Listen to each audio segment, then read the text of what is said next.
And now a very special interview. What a privilege. I'm happy to welcome blogger and author Shelly Calcagno to the program. She's here to share her personal journey of facing her mother's diagnosis of Alzheimer's.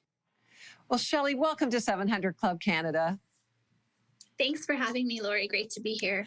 Well, you've written about your journey of living through 8 years, wow, of watching your beloved mother slip away as she suffered memory loss. And tell us, why are you writing about the book, or why are you writing this book now? Well, to be honest, if anyone had ever told me that I would be writing a book about grief and losing my mom. It's not really the book that I ever wanted to write. But I really feel, and I've told this to some people, like this is the book that I feel like I meant to write. And it's been a real journey for our family. Just actually 3 weeks ago, our mom went into full-time care in a long-term care home. So, the last 9 years have just been, this path of ups and downs. And along the way, I just really didn't find a lot of things or resources that really helped me on my journey. So I love to write. And so I just started blogging and even doing Instagram posts about just things that our family was going through and reflections and feelings. And I really started to get feedback from people, and it seemed like it resonated. And I just thought, there has to be resources, there has to be help for people on this journey that are not just clinical, but that also offer hope and light and life in the middle of hard paths. And so that's kind of the purpose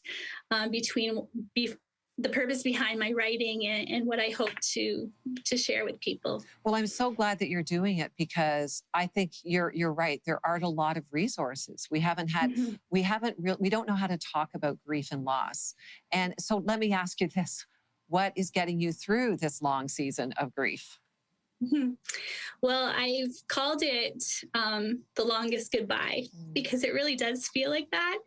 And it feels like, in so many parts of our journey, especially, with Alzheimer's, which is a slowly deteriorating disease, it's almost like you're just always saying goodbye to another part. Like, with my mom at different seasons, I've grieved really deeply for certain things that, that she's lost, that has then, been a loss for me. And somewhere along the way, I had to make the decision that, I can either stay in this place of grief, this walking grief that feels like it never ends, or I can really choose to find joy and love in those moments. And I love Ecclesiastes 3 and how it just talks about all the different seasons and times in our lives. And, there's seasons of weeping and laughing, and there's seasons of mourning and dancing. And you can't just always live in the hard seasons. And then it's not always realistic just to live in the happy joy seasons either. So in everyone's life, there's that middle ground, I think, that we have to find. So in this journey with my mom, I've just tried to really look for, in the middle of the loss and the pain that I feel, I've really tried to look for the gifts and God's grace in the middle of all of that as well. Well, tell me more about that. How do you look for joy? How do you find joy in the middle of pain? Yeah, I think it's almost a conscious decision that you have to make.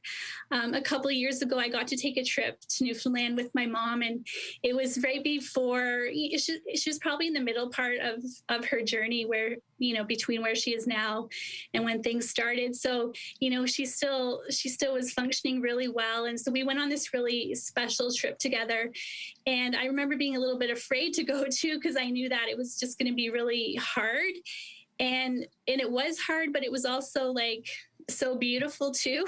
And I realized just how important it was to have those moments, and how beauty and grief can exist together. And we don't think that they can, but I just made a decision that, I wanted my legacy to be, for my family, my kids, the way that I love my mom in this season, that I was going to do that in a way that was positive. Yeah. And even though it hurts, I still wanted to find joy. And, so I started, writing down moments that mattered to me. I started just collecting things and just looking for, Jesus and his grace Yeah. in times that are hard. And that's not always easy to do. And I can really quite easily slip more into the grief side, but then I just always try to pull back to the center. And I just feel like God's grace just helps keep me there and helps keep me focused on the good, because I have been loved by an amazing mom for my whole life. Wow.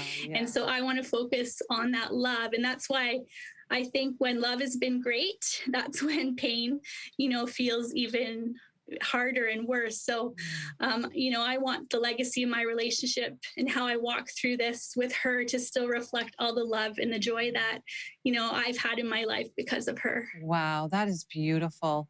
One final thought. We just have a few seconds left, but there's people watching who are caregivers like you, and it's not Yeah. always easy. So, how can we support caregivers? Well, I think actually in the story of our family, my dad is actually he's the hero to me in terms of caregiver, and he went from corporate life to caregiver life without missing a beat. And up until 3 weeks ago, when my mom went into long-term care, he has cared for her like with such love that I've never really seen before. It's been incredible. But along the journey, we've tried to support him, and there was a shift from helping and loving our mom. And it also became just as important for us to help and support our dad as her primary caregiver. So I think it's really important to look for people in your lives that are caring for people and just offer them support, because sometimes they get forgotten and they're lonely and they're walking a journey by themselves. So, reach out, make them a meal, call them, text them, the smallest things for people who are walking this, who feel alone and just need encouragement. It's just so important. And I've really, really learned that, because I didn't know that before. No one told me that until I went through it and saw it playing out in my own life. So, Yeah, I that's think good. it's really important. That's really good. You know what? I think you've hit on so many important things. Thank you for sharing your story, Shelly. Thank Thank, you. thank you for having me, God Lorie. bless your family in this journey. And for those watching, this has been a good reminder how to go through grief and to love people who are in the journey of caregiving. Thank you so much.